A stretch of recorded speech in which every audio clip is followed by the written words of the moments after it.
So hello दोस्तों, जय हिंद। कैसे हो आप सब? उम्मीद करता हूँ अच्छे होंगे। तो स्वागत है आप सभी का स्टैंड अप क्लासेस में। तो दोस्तों फाइनली चलिए आप सभी लोग क्लास में आ जाइए। आज से आपकी सभी क्लासेस शुरू कर दी गई हैं कोस्ट गार्ड, नाविक और नेवी एमआर के लिए। तो आज का जो हमारा सबसे पहला क्लास है ये है साइंस का। तो ये जो साइंस का कैपिसूल है, आप सभी से रिक्वेस्ट है कि आपको ये डेली लेना है। मतलब जो भी क्लासेस आपकी आने वाली हैं, एक भी क्लास आपको मिस नहीं करना है, क्योंकि आपका जो ये सिलेबस है साइंस का, पूरे सिलेबस को मिला करके जो है वहाँ से टोटल 1000 क्वेश्चन तैयार किए गए हैं, जो कि ये जो प्रश्न श्रृंखला है ये आपके एग्जाम के लिए बेहद महत्वपूर्ण होने वाला है। यानी हम लोग जो है यहाँ पे चैप्टर वाइज प्रैक्टिस सेट देखेंगे। ठीक है, प्रत्येक चैप्टर से जो है आपको 15 से 20 क्वेश्चन मिलेंगे जो बेहद महत्वपूर्ण होंगे और आपकी प्रीवियस एग्जाम पे बेस्ड होंगे। ठीक है, तो यदि आप क्लास पे जुड़े रहिए, ठीक है, अपनी तैयारी करते रहिए और सक्सेस की गारंटी हमारी है। तो बाकी सबसे पहले तो आप इस वीडियो को शेयर करिए, इस क्लास को शेयर करिए, ताकि आपके और भी दोस्त इस क्लास पे जुड़ सकें। उसके बाद हम आज के इस क्लास को शुरू करते हैं जो आपके लिए बेहद महत्वपूर्ण होने वाला है। तो एक चीज़ यहाँ पे और मैं बता दूं, इस क्लास के यदि आपको पीडीएफ चाहिए तो मैंने वीडियो के डिस्क्रिप्शन में टेलीग्राम चैनल का लिंक दे दिया है। स्टैंड अप क्लासेस के जो है टेलीग्राम चैनल का लिंक जो है वीडियो के डिस्क्रिप्शन में मैंने दे दिया है। वहाँ से आप जा करके टेलीग्राम चैनल से इसका पीडीएफ ले सकते हो और हमें फॉलो कर लीजिएगा, क्योंकि वहाँ पे नए नए डेली जो है आपको नोटिफिकेशंस वगैरह जो भी आते हैं आपको टेलीग्राम पे अपडेट किया जाता है। ग्रुप भी है, वहाँ से आपसे डेली डिस्कशन किया जाता है, जो कि मैं यहाँ यूट्यूब चैनल पे डेली नहीं कर सकता। ठीक है, सो प्लीज़ वीडियो के डिस्क्रिप्शन में लिंक है, स्टैंड अप क्लासेस के टेलीग्राम चैनल को जाकर के ज्वाइन कर लीजिएगा। सो चलिए फटाफट आप लोग क्लास पे आइए। चलिए शुरू करते हैं आज की इस बेहद महत्वपूर्ण क्लास को। तो दोस्तों आज का जो हमारा ये क्लास है ये आपके यूनिट्स एंड मेजरमेंट यानी फिजिक्स के यूनिट एंड मेजरमेंट से है। ठीक है, तो यहाँ पे सबसे पहले जो भी फंडामेंटल यूनिट्स एंड मेजरमेंट्स हैं उनके बारे में हम जानेंगे, फिर उससे रिलेटेड कुछ बेहद महत्वपूर्ण हम जो है एमसीक्यू क्वेश्चंस भी देखेंगे। तो सबसे पहले यहाँ पे देख लो, फंडामेंटल यूनिट्स में जो सबसे पहला यूनिट दिया गया है वो दिया गया है लेंथ का। ठीक है, तो जो लेंथ है उसका एसआई यूनिट क्या होता है? मीटर होता है और सिंबल एम होता है, स्मॉल एम। ठीक है, अब मास की बात कर ले तो मास को जो है हम लोग किलोग्राम, एसआई यूनिट क्या होता है? किलोग्राम होता है और सिंबल जो है हम लोग केजी लिखते हैं। ठीक है, टाइम की बात करें तो इसका एसआई यूनिट होता है सेकेंड। ठीक है, और सिंबल होता है यस। अब इलेक्ट्रिक करंट, अब देखो जो ये टाइम दर्शाया जाता है ना, कभी भी हमेशा उसके सबसे उसमें सेकेंड में दर्शाया जाएगा। ठीक है, अगर मिनट और हावर में है तो उसको कन्वर्ट करना पड़ता है। अब इलेक्ट्रिक करंट देख लो, जो इलेक्ट्रिक करंट होता है उसका एसआई यूनिट है एम्पियर। ठीक है, और उसका जो सिंबल है वो है ए। और टेम्परेचर की बात करें तो टेम्परेचर हमेशा ऐसा यूनिट है टेम्परेचर का केल्विन, और उसको दर्शाते हैं के से। ठीक है, लुमिनस इंटेंसिटी की बात करें तो उसका जो ऐसा यूनिट है दोस्तों वो है कैंडेला। ठीक है, क्या है? कैंडेला है, और साथ में उसका जो सिंबल है वो है सीडी। ध्यान से देखते हुए चलेगा। वहीं बात कर लें अमाउंट ऑफ सबस्टेंस, मतलब किसी भी सबस्टेंस के अमाउंट को किसमें जो है मेजर करते हैं? मोल में। ठीक है, उसका ऐसा यूनिट क्या है? मोल है। ठीक है, अब यहाँ पे मोल है देखिएगा, और उसका जो सिंबल है वो है MOL, मोल। ठीक है, अब आ जाइए नेक्स्ट पेज पे। और जैसा कि मैंने आपको बताया, यदि आपको इस क्लास का पीडीएफ चाहिए तो वीडियो के डिस्क्रिप्शन में टेलीग्राम चैनल का लिंक है, वहां से जाकर के आप पीडीएफ ले सकते हैं। अगला पेज देखिएगा क्या कह रहा है? Different unit of mass. अब ये मास का डिफरेंट यूनिट देख लेते हैं। ठीक है, मास का डिफरेंट यूनिट क्या है? देखिए, एक आउंस अगर बात कर ले, ओजेड से इसका यूनिट जो है वो ओजेड है। एक आउंस में कितना ग्राम होता है? 28.35 ग्राम होता है। ठीक है, 28.35 ग्राम जो है एक आउंस होता है। अब एक पाउंड की बात कर लें, जिसका जो एसआई यूनिट है वो है एलबी। ठीक है, क्या है? एलबी। ध्यान से देखिएगा, तो एक पाउंड यानी जो कि कितने के बराबर होता है? 16 आउंस के बराबर होता है, 16 आउंस के बराबर होता है। और यदि इसको ग्राम में देखें तो कितना हो जाएगा? 453.59 ग्राम होगा। ठीक है, 453.59 ग्राम होगा। वहीं यदि केजी में देखें, 1 केजी 1 किलोग्राम, तो ये टोटल कितना पाउंड होगा? ये नियर अबाउट 2.2 पाउंड होगा। ठीक है, 2.2 पाउंड नियर अबाउट होगा। और यदि ग्राम में इसका हम कन्वर्ट करें तो 1 केजी बराबर 1000 ग्राम होता है। ठीक है, या फिर 1000 ग्राम बराबर 1 केजी होता है। अब क्विंटल की बात कर लें तो 1 क्विंटल में 100 केजी। ठीक है, 100 किलो को 1 क्विंटल बोलते हैं। और वही मैट्रिक टन की यदि बात कर लें तो 1 मैट्रिक टन मतलब होगा 1000 केजी। ठीक है, 1000 किलो। उम्मीद करता हूँ यहाँ तक समझ गए होंगे। देखिए, ये जो आपका चैप्टर है ना, यूनिट्स एंड मेजरमेंट, ये बेहद महत्वपूर्ण चैप्टर है। यहाँ से हर बार आपके एग्जाम में क्वेश्चन आते हैं। ठीक है, 1 से 2 क्वेश्चन हर बार आ जाते हैं। अब ये जो आपका अगला जो यूनिट है ये टाइम का है, डिफरेंट यूनिट्स ऑफ टाइम। ये बेहद महत्वपूर्ण है, इसको जरा ध्यान से समझिएगा। देखिए, सबसे पहले मैंने आपको बताया इसको सेकेंड में मापते हैं। ठीक है, ऐसा यूनिट सेकंड होता है टाइम का। तो 1 मिनट में 60 सेकंड और 1 घंटे में 60 मिनट, और सेकंड की बात कर लें 1 घंटे में तो 3600, ठीक है, कितना 3600 सेकंड होते हैं, ठीक है। और वही एक दिन में कितना होता है 24 घंटा 24 आवर्स होते हैं, और एक हफ्ते में होता है आपके 7 दिन। अब देखना यहाँ पे अब लूनर मंथ दिया गया है, एक लूनर मंथ, ठीक है, 1 lunar month is equal to 28 days, जो कि 4 हफ्ते होते हैं, ठीक है, 28 दिन 4 हफ्ते। अब भाई ये लूनर मंथ क्या होता है, ध्यान से सुनिएगा, लूनर मंथ क्या होता है, तो ये इसको बोलते हैं चंद्रमास। अब चंद्रमास क्या, it's duration between successive new moons. जैसे मान लीजिए जो नए मून्स बनते हैं 14 दिन उनका टाइमिंग होता है, आपको भी पता होगा, ठीक है, नए मून्स 14 दिन में बनते हैं, फिर 14 दिन में क्या होते हैं वो डिक्लाइन हो जाते हैं, यानी अमावस से, जिसको बोलते हैं, ये देख लो, यह क्रमिक अमावस के बीच का अवधि है, ठीक है। तो लूनर मंथ देखना, लूनर मंथ हमेशा यदि लूनर मंथ पूछता है तो 28 दिन का होगा, जिसमें 4 हफ्ते होते हैं, और वहीं यदि सोलर मंथ पूछ लेता है, सोलर मंथ 30 दिन का होता है। अब भाई ये सोलर मंथ क्या होता है, ध्यान से सुनिएगा, solar month the period of time taken by the moon to make one complete revolution of the earth, ठीक है, अराउंड द अर्थ। अब मून के द्वारा पूरा जो टाइम पीरियड लिया जाता है अर्थ, ये देखो, ये आपका अर्थ हो गया, तो ये मून के द्वारा जो पूरा एक टाइम पीरियड लिया जाता है अर्थ का एक रेवोल्यूशन, एक राउंड पूरा करने में, उसको बोलते हैं सोलर मंथ, जो कि लगभग कितना समय उसको लगता है, 30 से 31 दिन लग जाता है मून को अर्थ का एक पूरा राउंड जो है रेवोल्यूशन लेने में, एक पूरा राउंड करने में, ठीक है। अब देखो बराबर 28 या 29 दिन जो होते हैं वह फरवरी में होता है। अब 28-29 दिन फरवरी में क्यों होते हैं ये भी मैं आपको बताऊंगा। अब यहाँ पे दिया गया है, ध्यान से सुनिएगा, एक साल में जो है, देखो अब एक ईयर में अगर लूनर मंथ पूछता है तो आप कैसे करोगे, तो एक साल में टोटल कितने लूनर मंथ, यहाँ पे देखो लूनर मंथ की मैं पहले बात कर रहा हूँ, तो एक साल में टोटल 13 लूनर मंथ और एक दिन होता है, ठीक है, 13 मंथ और एक दिन। और वहीं यदि सोलर मंथ की बात कर लें तो टोटल 12 सोलर मंथ होते हैं। तो हम लोग किसमें ज्यादातर देखते हैं, सोलर मंथ में, इसीलिए हम लोग जो है 365 डेज 12 महीने कैलेंडर देखते हैं। अब आती है बात भाई लीप ईयर की, जो कि बेहद महत्वपूर्ण है, ध्यान से सुनिएगा। अभी एक जो लीप ईयर होता है वो 366 दिन का होता है, 365 दिन की जगह 365 डेज की जगह जो है 366 डेज का होता है। पर ऐसा क्यों होता है ये समझना आपके लिए जो है जरूरी है, तो ध्यान से सुनिएगा मैं जो बता रहा हूं। तो leap year are the years where an extra day is added to the end of the shortest month February. अब लीप ईयर जो है एक ऐसा साल होता है, ठीक है, जिसका उस साल का जो सबसे छोटा मंथ होता है, महीना होता है, उसमें एक दिन और एक्स्ट्रा जोड़ दिया जाता है। क्यों जोड़ा जाता है अभी मैं बताऊंगा। यानी फरवरी अब सबसे छोटा होता है, 28 दिन का होता है, तो उसको 29 दिन का कर दिया जाता है, ठीक है, एक दिन और जोड़ दिया जाता है, वही आपका लीप ईयर बन जाता है। 365 दिन की जगह जो है 366 दिन हो जाता है। अब ऐसा क्यों होता है, ध्यान से सुनिएगा।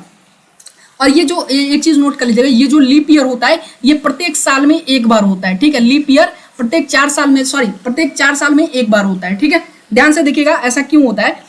अब देखो दिया गया है कि modern Gregorian calendar is alignment with earth revolution around the sun 365 days 48 minute and 45 seconds. अब देखो जो हम लोग जो मॉडर्न कैलेंडर जो हम लोग देखते हैं, जो कि ग्रेगोरियन कैलेंडर जिसको हम लोग बोलते हैं, वो क्या होता है, वो अर्थ के रेवोल्यूशन से जुड़ा हुआ है, ठीक है, जो कि अर्थ जिस प्रकार से सन का रेवोल्यूशन करता है उस हिसाब से दिन काउंट किए जाते हैं, ठीक है। तो अब यहाँ पे ध्यान से सुनना, जो आपका अर्थ है वो सूर्य का एक चक्कर कितने दिन में पूरा करता है, 365 दिन, ध्यान से सुनिएगा, 5 घंटे 48 मिनट, ये देखो 365 डेज 5 आवर्स, ठीक है, 5 आवर्स और 48 मिनट्स, और टोटल कितने सेकेंड्स हैं आपके 45 सेकेंड्स हैं, जो कि अब ये देखो ये तो 365 डेज तो हो गया। अब जो ये नीचे वाला बचा नियर अबाउट ये 6 घंटे के बराबर हो गया, ठीक है, यानी 6 घंटे एक्स्ट्रा इसको ट्रेवल करना पड़ता है 365 डेज के अलावा जो है एक चक्कर पूरा करने के लिए। तो अब एक बात बताओ, अगर ये कैलकुलेट नहीं किया जाएगा, ये जो 6 घंटे जो है प्रत्येक साल का जो 6 घंटे हो रहे हैं, यदि इनको कैलकुलेट नहीं किया जाएगा तो जो प्रत्येक वर्ष का जो कैलेंडर है वो लगभग आपके सन के रेवोल्यूशन के 6 घंटे पहले से शुरू हो जाएगा।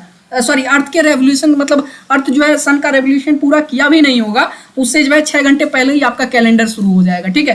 तो ये गलत होगा, तो इसीलिए जो है लीप ईयर होता है, यानी 4 साल में एक बार लीप ईयर आता है, यानी पहले साल का 6 घंटे, तो ऐसे ही जब 4 साल का आप जोड़ोगे 24 आवर्स हो गए, 24 आवर्स मतलब एक दिन। तो इसीलिए जो सबसे छोटा महीना होता है फरवरी, उसमें एक दिन जोड़ के 29 कर दिया जाता है। तो जो फरवरी 29 का होता है, ठीक है, 29 दिन का, वो आपका लीप ईयर होता है, जो कि 4 साल में सिर्फ एक बार आता है लीप ईयर। ठीक है, ये चीज नोट कर लीजिएगा। उम्मीद करता हूं समझ गया होंगे। चलिए अगले टॉपिक की तरफ बढ़ते हैं। अगला टॉपिक हम लोग देखते हैं क्या है। अगला है हमारा some important physical quantities with their units. बेहद महत्वपूर्ण है, देखिएगा ध्यान से। Physical quantities and SI units. देखिए बारिश हो रही है काफी ज्यादा, तो यहाँ पे फिजिकल क्वांटिटीज कौन सा है, फोर्स का। ठीक है, फोर्स बल का जो है एसआई यूनिट क्या होता है, न्यूटन होता है। हमेशा एग्जाम में पूछा जाता है, जिसको सिंबल देख लीजिएगा, सिंबल देखते हुए चलेगा एन। ठीक है, अब प्रेशर की बात कर लें, दाब, दाब का होता है एसआई यूनिट पास्कल। ठीक है, जिसको पीए या फिर बार से आप जो है दर्शा सकते हैं। अब वर्क या फिर एनर्जी, ठीक है, कार्य और शक्ति, तो इसका होता है जूल। ठीक है, जे से दर्शाते हैं, एसआई यूनिट जूल है, सिंबल जे है। पावर की बात कर लें, शक्ति। ठीक है, तो पावर मतलब वाट में इसको दर्शाते हैं, ये आपके इलेक्ट्रिसिटी वाले चैप्टर से है। तो पावर को हम लोग हमेशा जो है वाट में दर्शाते हैं, ध्यान से देखिएगा। डब्ल्यू इसका जो है सिंबल है। एंगल की बात कर लें, जिसको बोलते हैं कोण, तो एंगल हमेशा जो है रेडियन में। ठीक है, आरएडी इसका सिंबल है, रेडियन इसका एसआई यूनिट है, ध्यान से देखते हुए चलेगा, सब ये एग्जाम में पूछा जाता है। अब फ्रीक्वेंसी की बात कर लें, तीव्रता, तो फ्रीक्वेंसी मतलब हर्ट्ज में इसको दर्शाते हैं। हमेशा फ्रीक्वेंसी से रिलेटेड क्वेश्चन पूछता है। ठीक है, कि ह्यूमन का ऑडिबल फ्रीक्वेंसी कितना होता है, बर्ड्स का जो है ऑडिबल फ्रीक्वेंसी कितना होता है, या फिर बैट्स का ऑडिबल फ्रीक्वेंसी, हमेशा इस तरह के क्वेश्चन आते रहते हैं। अब चार्ज की बात कर लें, ये सबसे इंपॉर्टेंट है, चार्ज हमेशा कुलाम में दर्शाते हैं। ठीक है, एसआई यूनिट कुलाम है, इसका सिंबल सी है। वहीं बात कर ले आपका इंडक्टेंस का, बेहद महत्वपूर्ण देखिएगा, इंडक्टेंस का हेनरी होता है, जो कि सिंबल है एच, एसआई यूनिट हेनरी। वहीं मैग्नेटिक फ्लक्स की बात करें तो वेबर। ठीक है, वेबर आपका एसआई यूनिट है, डब्ल्यू भी एसआई यूनिट है, सॉरी इसका सिंबल है। ठीक है, अब मैग्नेटिक इंडक्शन की बात कर लें तो टेस्ला।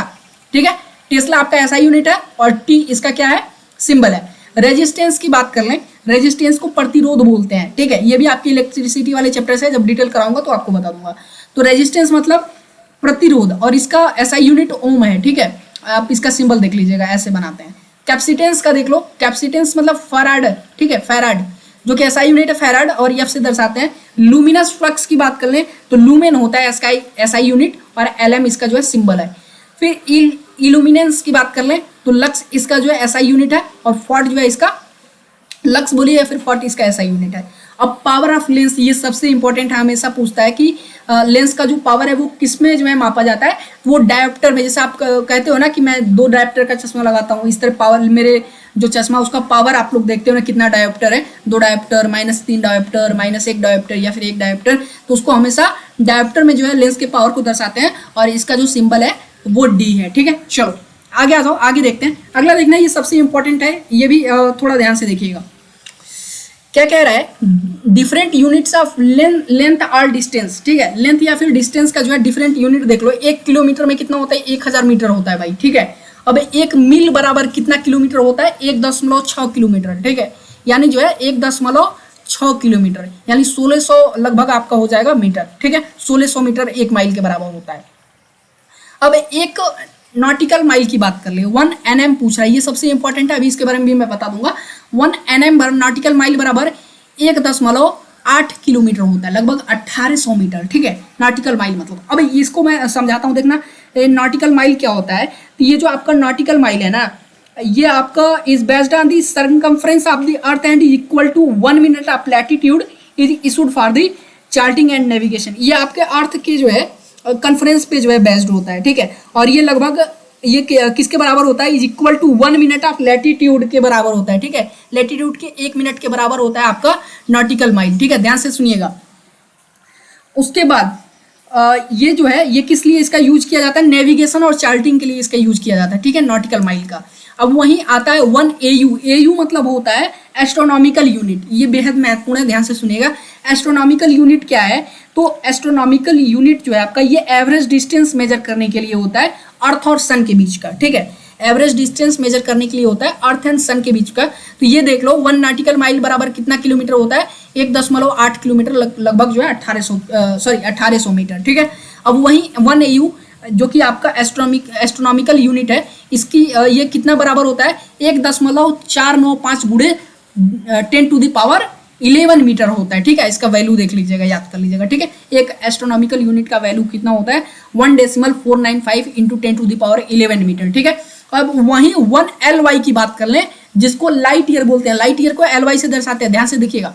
1 Ly बराबर कितना होता है 9.46 गुणे 10⁻15 मीटर, ठीक है, यानी 9.46 इंटू 10⁻15 मीटर होता है, ठीक है। इसकी 1 Ly का वैल्यू देख लीजिएगा, एक लाइट ईयर की वैल्यू बराबर कितने, ये कितने आपका जो है एस्ट्रोनॉमिकल यूनिट्स के बराबर हो जाएगा, तो ये आपके 63,278 एस्ट्रोनॉमिकल यूनिट के बराबर होता है, जो कि एक लाइट ईयर, ठीक है। नोट कर लीजिएगा, एक लाइट ईयर कितने एस्ट्रोनॉमिकल यूनिट के बराबर होता है 63,278 एस्ट्रोनॉमिकल यूनिट, ठीक है। अब एक पार्सिक कितना बराबर होता है देख लेना, एक पार्सिक की यदि बात कर लें, ठीक है, तो एक पार्सिक बराबर होता है 3.08 इंटू 10⁻16 मीटर होता है, ठीक है, जो कि कितने लाइट ईयर के बराबर होता है 3.26 लाइट ईयर के बराबर होता है, ठीक है। ये सब इंपॉर्टेंट है, आपको याद करना पड़ेगा।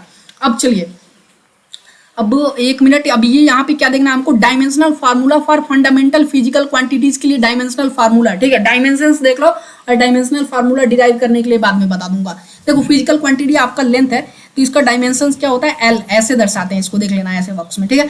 मास का एम होता है ऐसे, टाइम का टी, ठीक है, इलेक्ट्रिक करंट का ए, टेम्परेचर का के, कैल्विन में उसको हमेशा मेजर करते हैं, आपको पता ही है। ल्यूमिनस इंटेंसिटी की बात कर लें तो सी डी, और अमाउंट ऑफ सबस्टेंस, जो कि मैंने बताया किसी भी सबस्टेंस के अमाउंट को जो कैलकुलेट करते हैं वो मोल में कैलकुलेट करते हैं, ठीक है। अब ये जो सबसे इंपॉर्टेंट है देखना, एंगल, एंगल मतलब कोण जो होता है ये डायमेंशन लेस होता है, कोई डायमेंशन नहीं होता है इसके पास, ठीक है। एंगल हमेशा डायमेंशन लेस होता है, ठीक है। चलो, तो यहाँ तक जो भी हमें यूनिट्स एंड मेजरमेंट से रिलेटेड जो भी हमको फंडामेंटल क्वांटिटीज, एसआई यूनिट्स वगैरह जो कुछ भी देखना था वो हमने देख लिया है। अब इससे रिलेटेड कुछ बेहद महत्वपूर्ण क्वेश्चन है आप सभी के लिए, चलिए उन्हें फटाफट सॉल्व कर लेते हैं। अब इन क्वेश्चंस का जवाब आप सभी को भी देना है, लेकिन उससे पहले जो अभी नए कैंडिडेट जुड़े हैं क्लास पे उनको मैं बता दूं, यदि आपको इस क्लास का पीडीएफ चाहिए तो वीडियो के डिस्क्रिप्शन में टेलीग्राम चैनल का लिंक है स्टैंड अप क्लासेस का, जाकर के टेलीग्राम चैनल को फॉलो कर लीजिए, और साथ में जो है वो पीडीएफ लेकर के आप नोट बनाते हुए चलिए। देखिए क्वेश्चन, देखिए क्या कह रहा है, the physical quantities which has magnitude only and whose direction is not considered is called, बेहद महत्वपूर्ण क्वेश्चन है।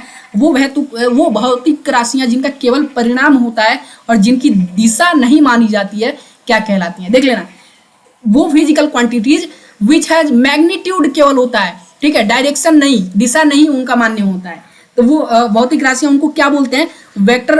अब बताओ, वेक्टर क्वांटिटी बोलते हैं, स्केलर क्वांटिटी, अदिश, सदिश, या फिर फंडामेंटल क्वांटिटी, या फिर डिराइव्ड क्वांटिटी, कौन सा होता है वो, फटाफट कमेंट करिए।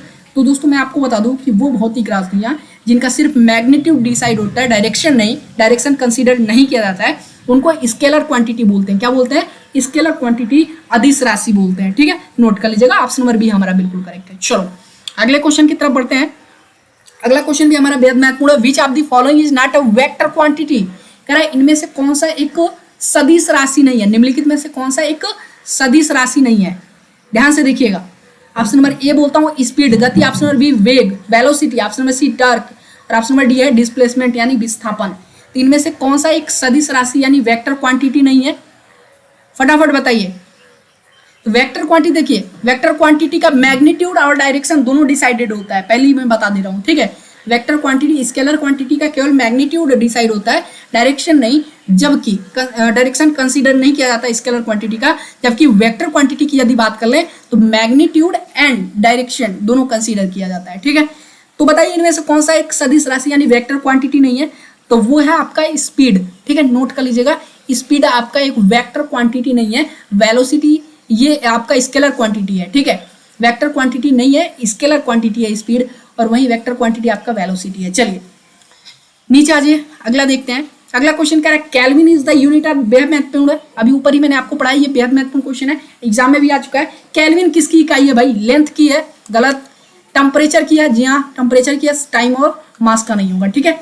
तो केल्विन किसकी यूनिट है, आपका टेम्परेचर का है, जिसका सिंबल है के, एसआई यूनिट केल्विन, ठीक है। चलो अगला क्वेश्चन देखते हैं।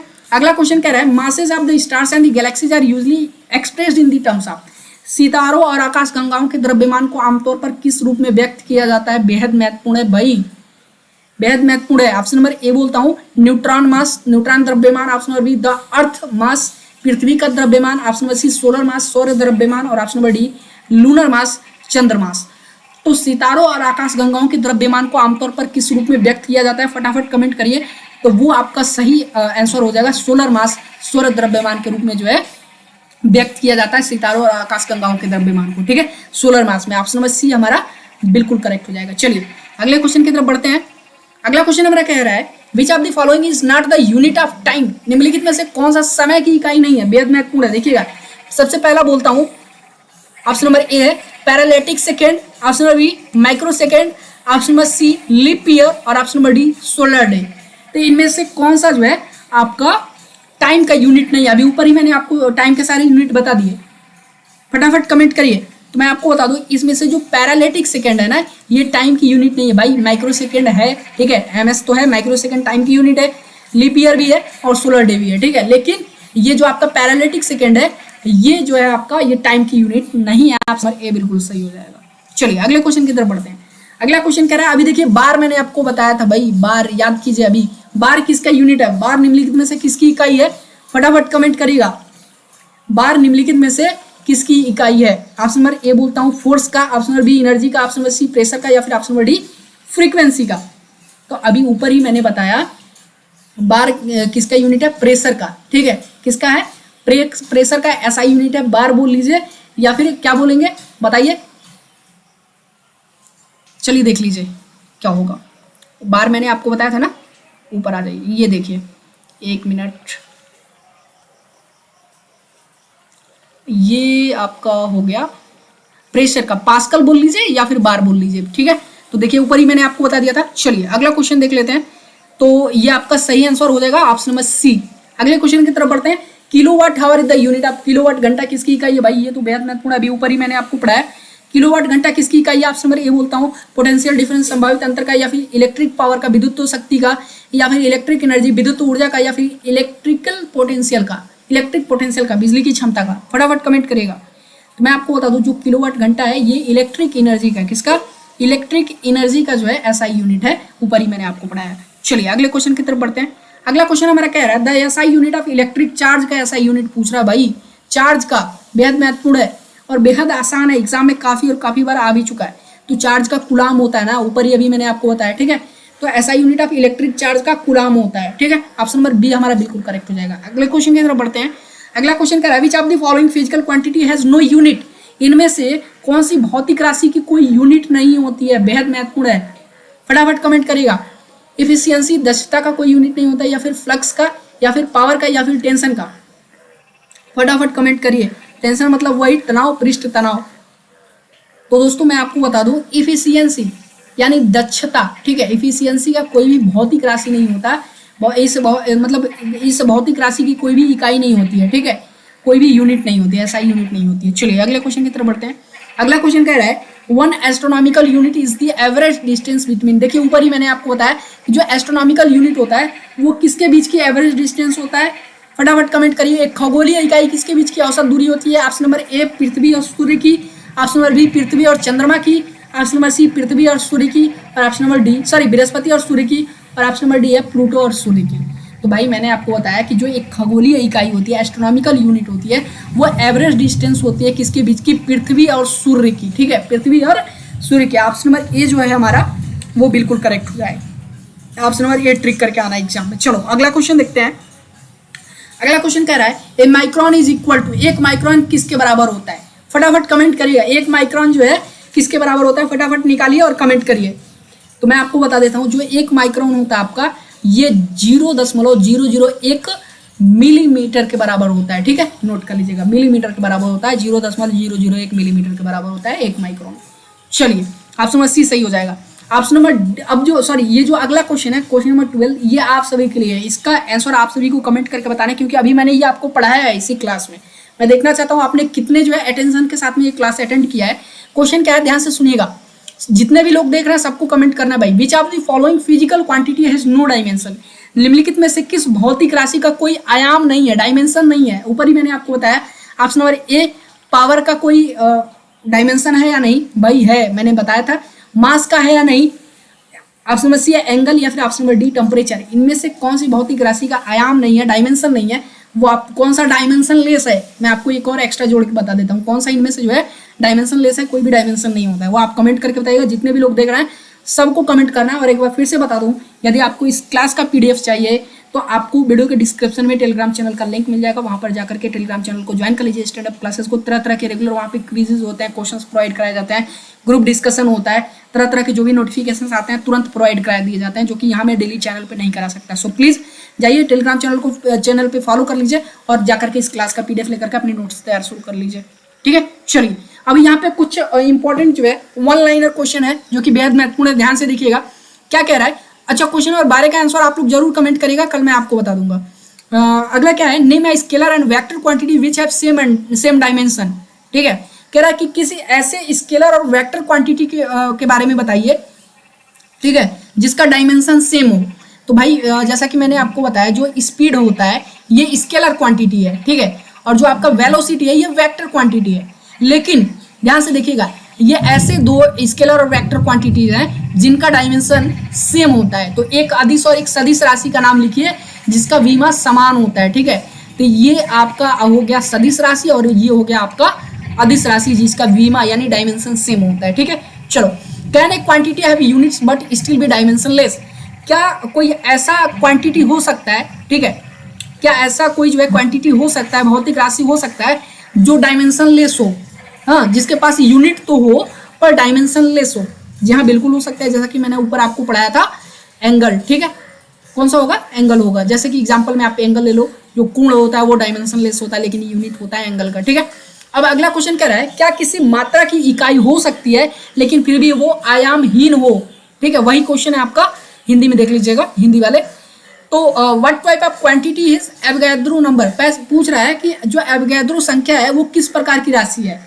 तो वो डायमेंशनलेस कांस्टेंट है। क्या है, डायमेंशनलेस कांस्टेंट है, एवोगाड्रो नंबर विमाहीन नियतांक है। ठीक है, नोट कर लीजिएगा। चलिए अगले क्वेश्चन की तरफ बढ़ते हैं। अगला क्वेश्चन हमारा कह रहा है, give the SI unit of luminous intensity and amount of substance. कह रहा है कि दीप्त तीव्रता और पदार्थ की मात्रा का एसआई यूनिट दीजिए।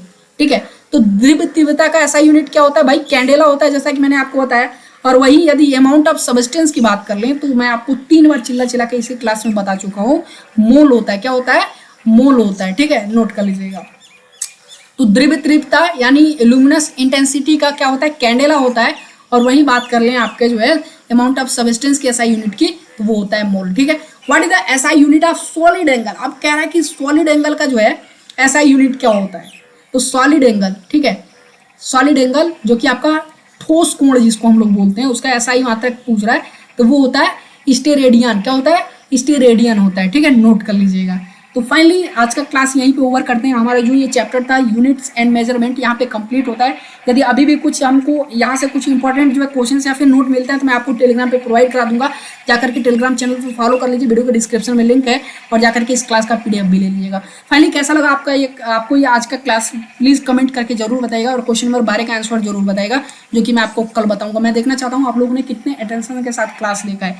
फिलहाल के लिए आप सभी को धन्यवाद, मिलते हैं फिर एक नए क्लास में, तब तक के लिए धन्यवाद। अपना ये नोट बनाते रहिए, जो कुछ भी मैं आपको PDF वगैरह दे रहा हूँ नोट बनाते रहिए, बेहद महत्वपूर्ण है। सीधे एग्जाम में यहाँ से क्वेश्चन आएंगे। चलिए धन्यवाद।